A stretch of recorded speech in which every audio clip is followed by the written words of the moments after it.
Welcome to the podcast, Speaking to Influence, Communication Secrets of the C-Suite. I'm Dr. Laura Sicola, your host, founder of Vocal Impact Productions and author of Speaking to Influence, Mastering Your Leadership Voice. Last week, I found myself in a simultaneously wonderful and, frankly, mildly uncomfortable situation. Actually, it was really an entire week full of this situation over and over again. Let me give you a little bit of context. I actually spent 4 days on vacation in Costa Rica with a huge group of people I'd never met before, not my family. So instead of my typical quote unquote vacation, which is a week down the shore or something which I love, where I'm still organizing packing for everybody else and organizing the family schedule and planning meals and coordinating with everybody on the planet. This was just a vacation where somebody else did all the planning.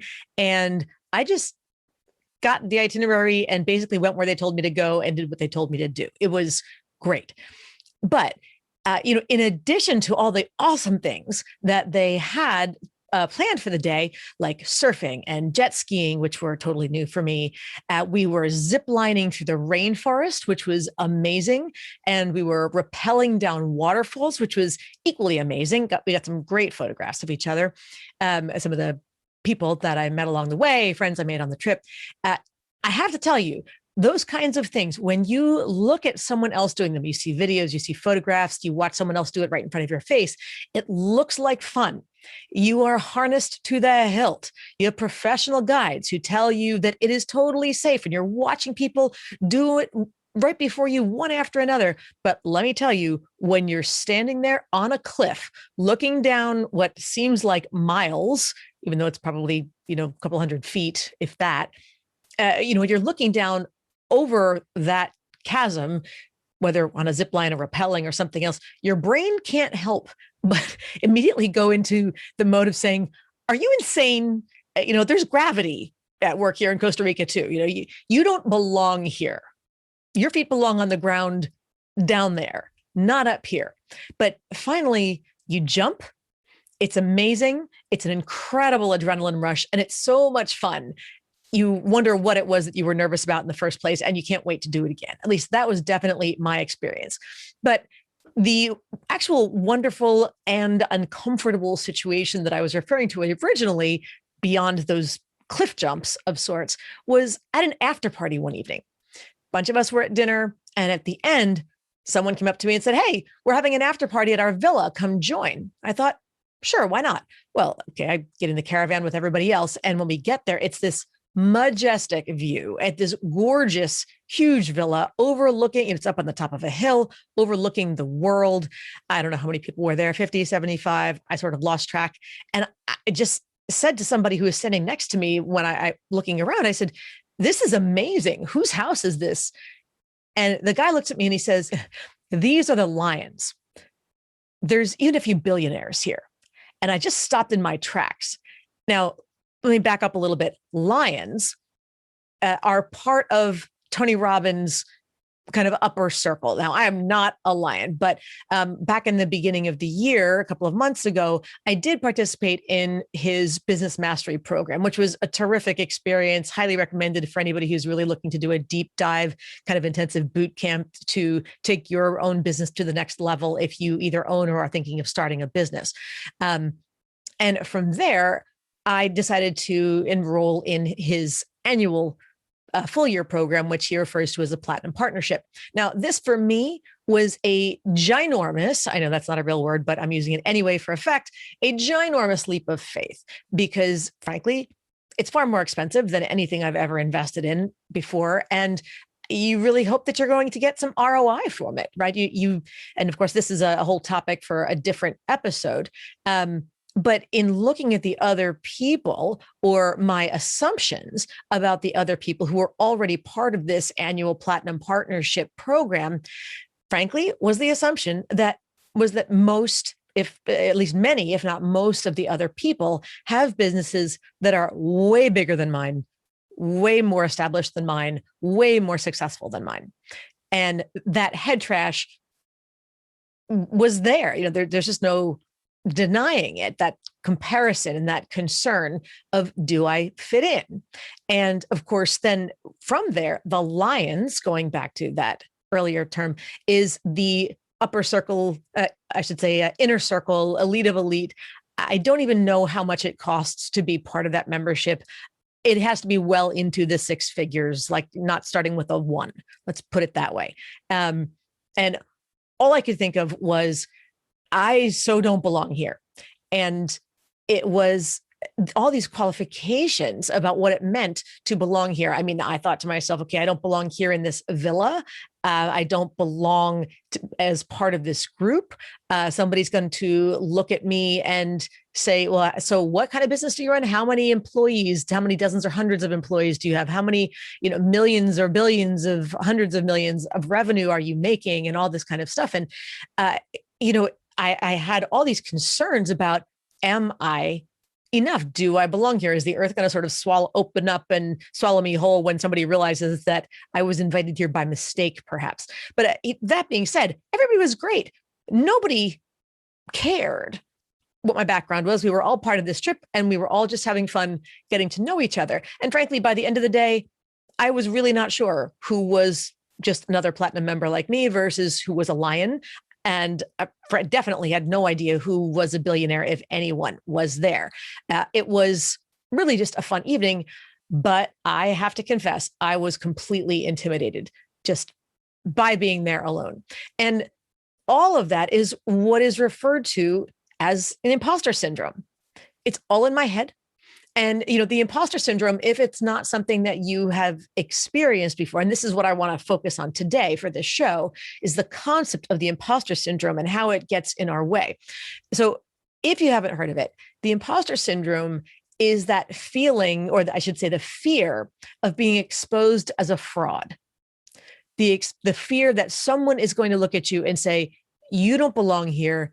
You don't deserve this. You're not good enough. You're not worthy. And the irony, of course, is that in the workplace, this is one of the most common fears and concerns from high achievers, people who have reached the top or have at least now recently attained a newly higher position, leadership opportunity of some sort. You bust your tail to get there, and then you get there and you think, oh my gosh, I'm actually here. Do I deserve it? Am I good enough for it? Will somebody else who's been here longer say, yeah, you're not really ready yet. It was a mistake. Who let you in? Right. And these were a lot of the thoughts that were maybe not verbatim, but that was the tone of what was going through my head. But I had to step back and say, you know what? I paid my dues, both literally and figuratively. I mean, I paid for the membership, I paid for the trip, et cetera, but I also paid my dues as a professional. My credentials, my experience, my skill set, my expertise, that's all part of it. And I belonged there as much as anybody else did. And it took me a moment to really accept that and be able to fully appreciate the experience that was right in front of me. And this is such a great metaphor in some ways, but otherwise reflecting the realities just in a very, very different context for so many of my clients and so many articles that I'm seeing, so many conference topics that I'm seeing, because the imposter syndrome is pervasive. And it's not just about the fear that others are going to say, you don't measure up, you aren't worthy, you don't deserve to be here, you're not good enough. It goes right down to the core of the fear that someone's going to simply say, you are not enough, period.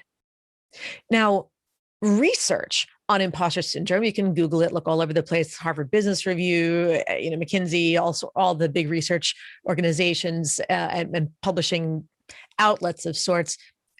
You'll read up on it galore.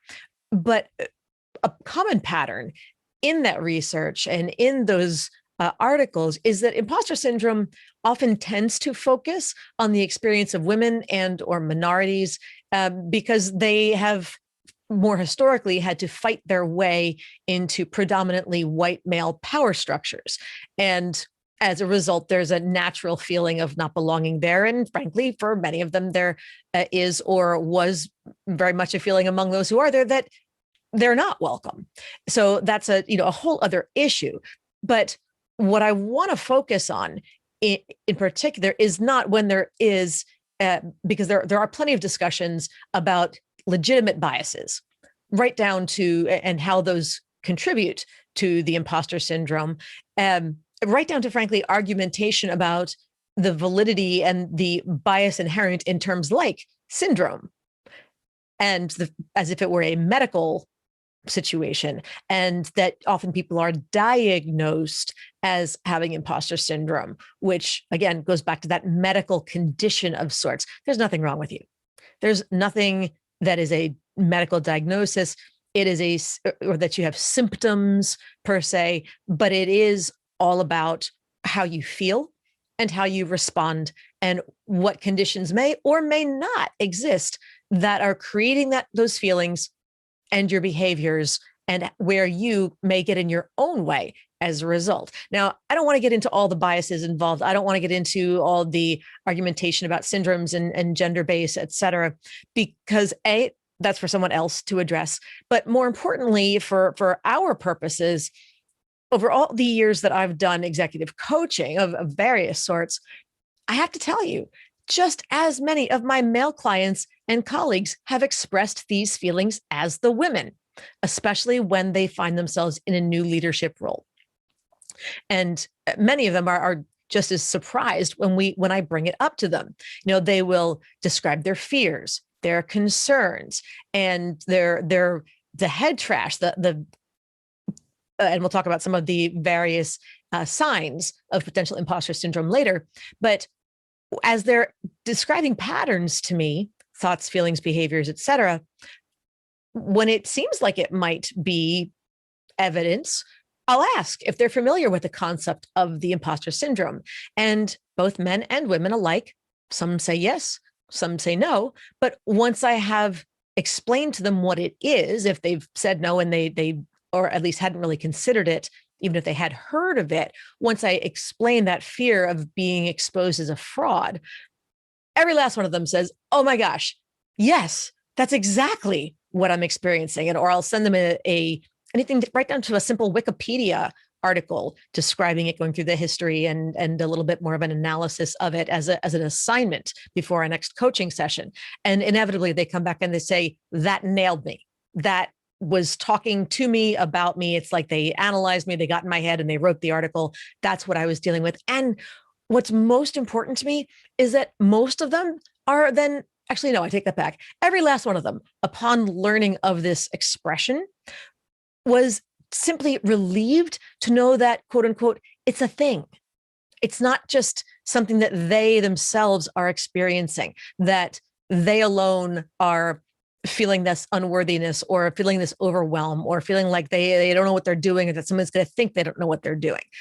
Quote unquote, it's a thing. Yes, it's called the imposter syndrome, and it's very well recognized and discussed out there.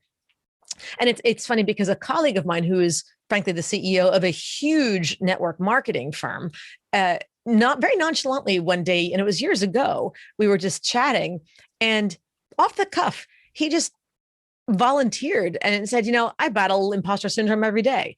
It's a normal part of leadership. You just deal with it. He owned it that cleanly, that clearly.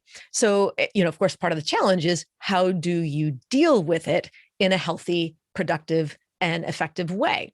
And I find that in dealing with it and even acknowledging it and being able to take the first step is that the biggest difference between men and women, from those who have shared their experiences with me and what I've seen out there and available, is frankly that women talk about it. Again, going back to that issue of often it was because women were trying to break into the old boys club of sorts. They were the ones to first coin or the concept was coined around it. So, but nevertheless, women talk about it. Any conference you go to, any summits, in coaching, there are always sessions out there. There's always articles being written to women, for women, talks, discussions, et cetera, experts on it. it's almost inevitably a topic among the list of other issues that will be addressed in the course of the day. So it's normal to acknowledge this in circles of women. Less so in mixed company or just among men, that I think there is still a lot of stereotypes about how men are supposed to be strong. Men are not supposed to admit fear. And because men are just supposed to do their jobs, much like stereotypically, I think a lot of men are, and things are changing now, fortunately, but men are not supposed to, working fathers are not supposed to talk about the frustrations about wanting to spend more time with their kids. They're just supposed to go to work and do their job. Whereas women have had a lot more support over the years in talking about the challenges of being a working mother. So at that point, because it's less common of a topic in male circles, it's not to say men don't feel it. They're just not supposed to admit it.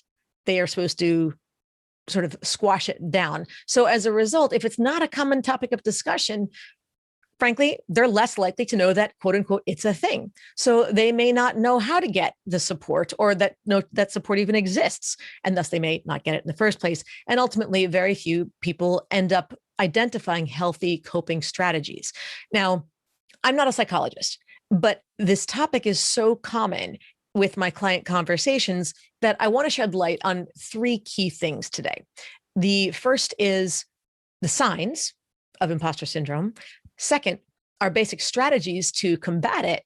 And number three are the language and communication patterns that will help in both identifying the signs and getting better at the strategies, developing the skills to overcome it. Now, recognize that my discussion today is not comprehensive.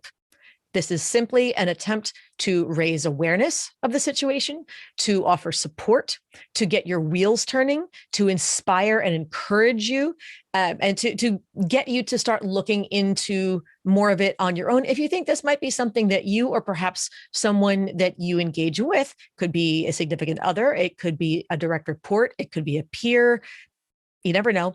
But if you feel like somebody else may be struggling with this, do a little research, talk to them about it, open the conversation. And of course, we want to be able to identify where your brain may be sabotaging your own success. And we want you to learn to watch for unhealthy language, whether it's internal self-talk or external dialogue with somebody else, that again, may be promoting that imposter syndrome, or otherwise just language that would be a sign of it.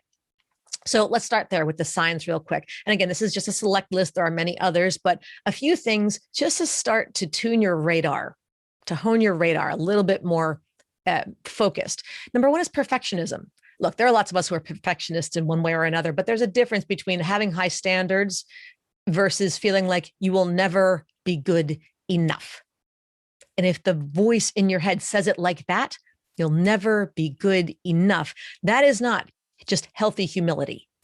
Do not allow yourself to conflate humility with saying it's not good enough, to downplay your success. And that's something else that is a common sign, is to either, if somebody congratulates you on what you've achieved, to just dismiss it and say, oh, well, it's really, I was just lucky that I got this, or I got so much help with it. It's not about my skill, or I didn't do anything special, or I didn't do anything important, to downplay your own efforts, your own contributions, how much you've earned that compliment, opportunity, whatever it is.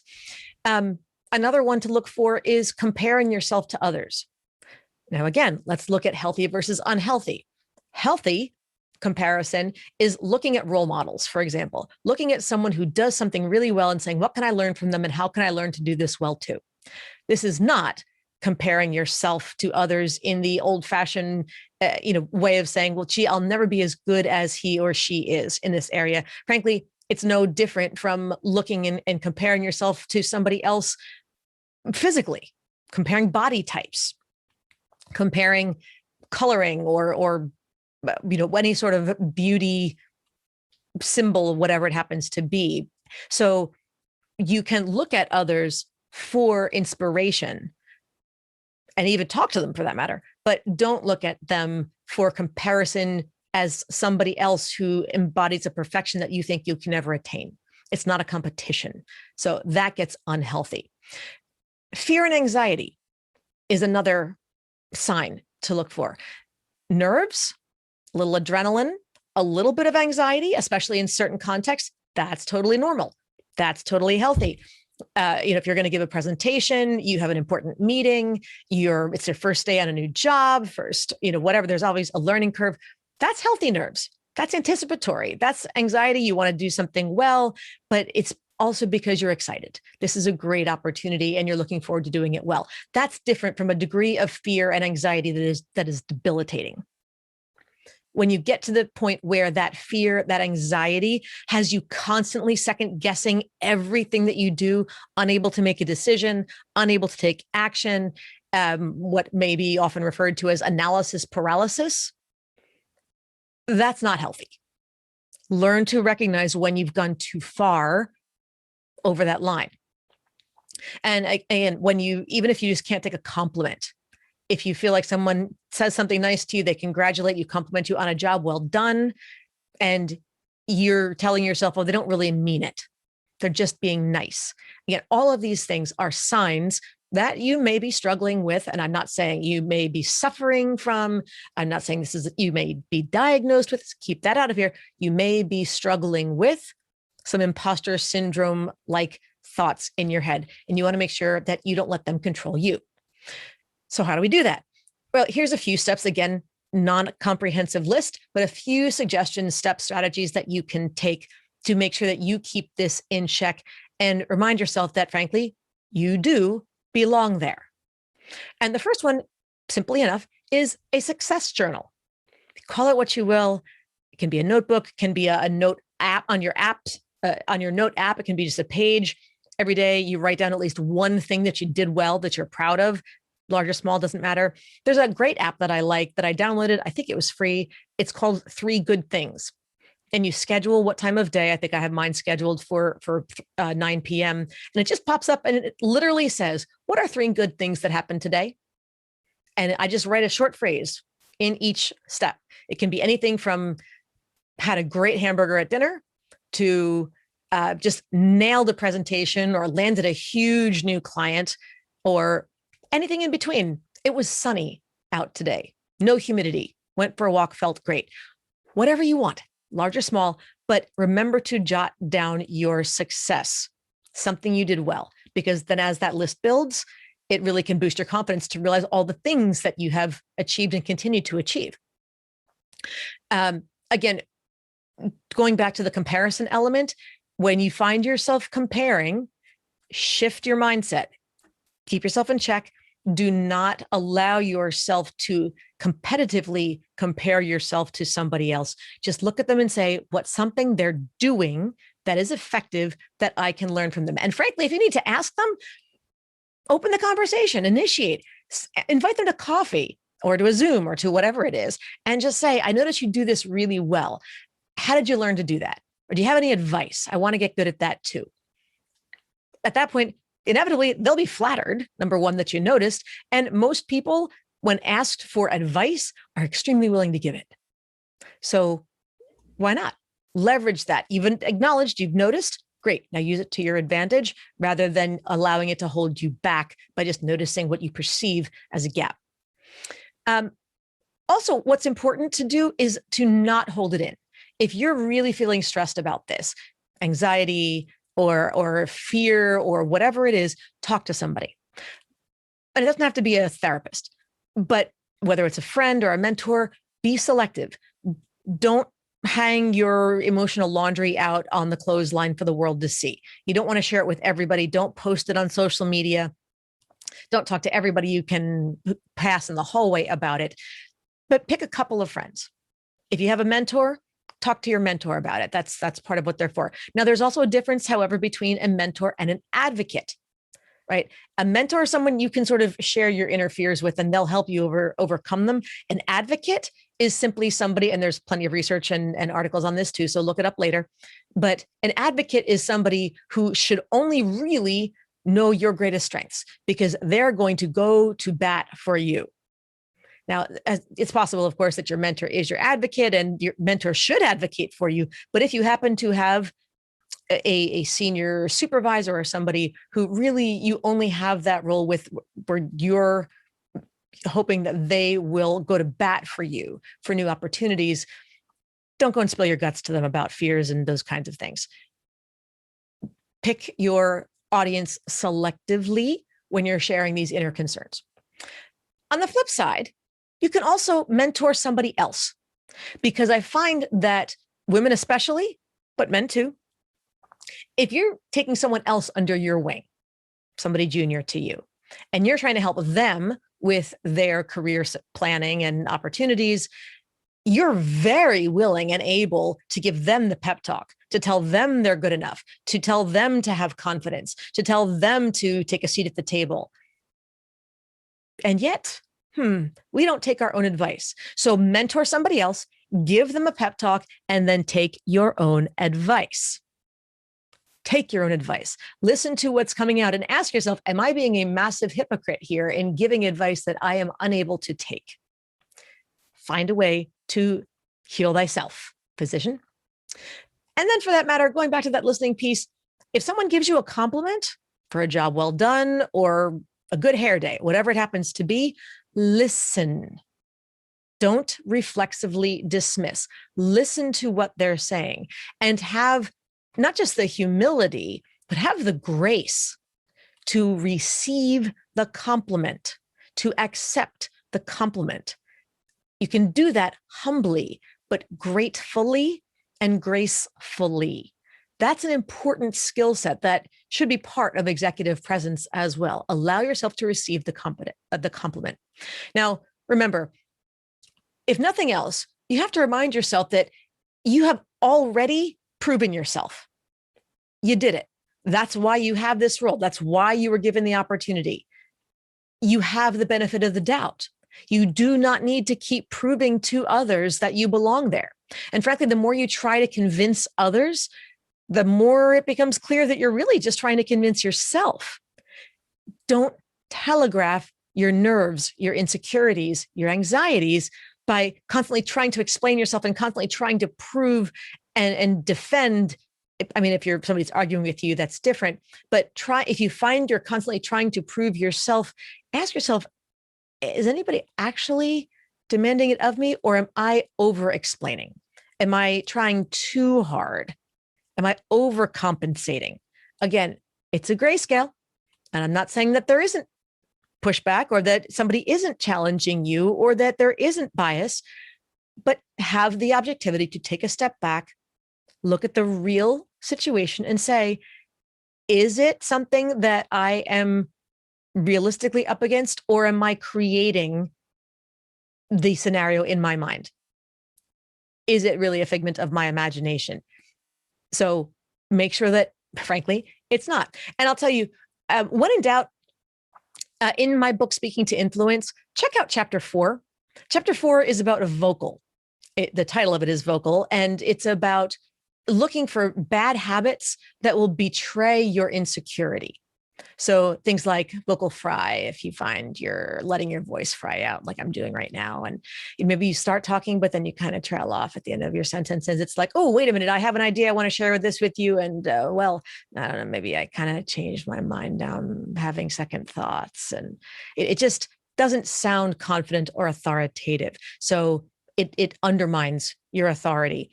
Or if you use upspeak, that can be your body's way, your voice's way of indicating that you're unsure, because these rising tones that I'm using right now imitate tag questions that reflect phrases like, you know what I mean?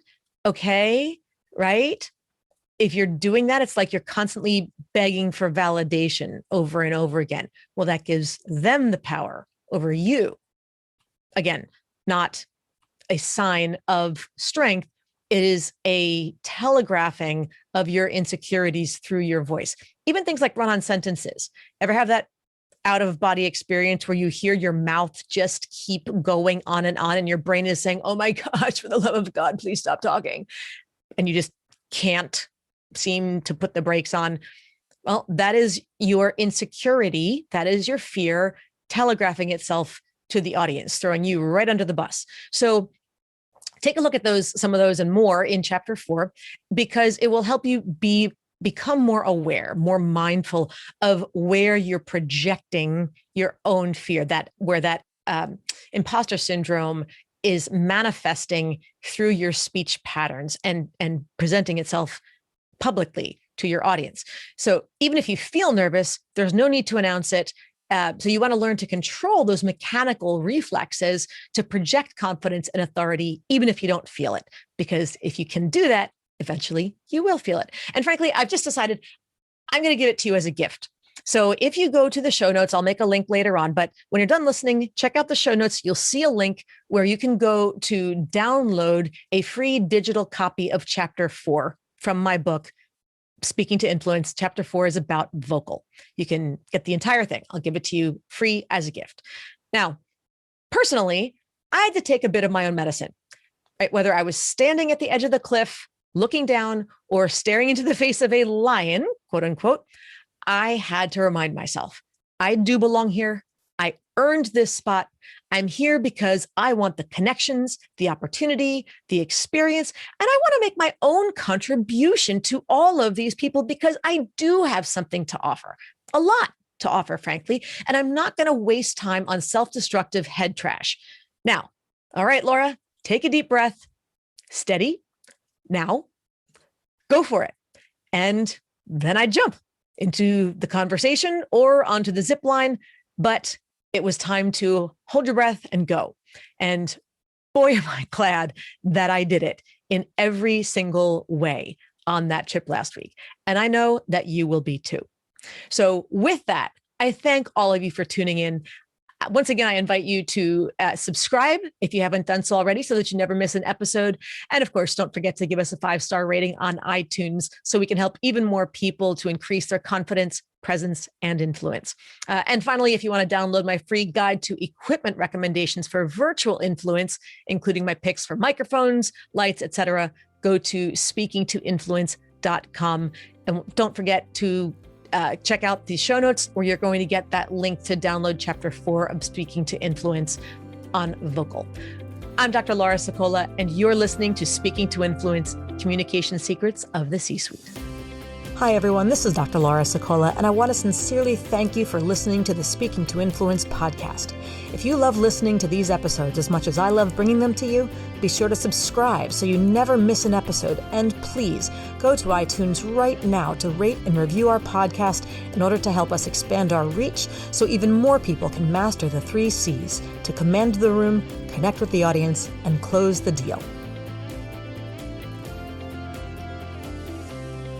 Thanks for listening to Speaking to Influence, Communication Secrets of the C-Suite, the show for leaders who want to speak with impact. The hosts, producers, owners, and media distributors of the show make no guarantees that the strategies and information discussed will result in profit or other success and may result in losses. The opinions and statements of the hosts and guests do not necessarily reflect the opinions of the owners, staff, managers, broadcasters, or sponsors of the show. No medical or psychological therapy or personal or professional wellness or relationship advice is offered in the show. You are advised to seek counsel on matters related to your health, family, relationships, job, or other business and legal matters from licensed advisors in those areas prior to making any changes in business or lifestyle. No information provided may be suitable in your situation. As always, take responsibility for the decisions and actions you take, including the reactions they may make in your work, family, health, and life.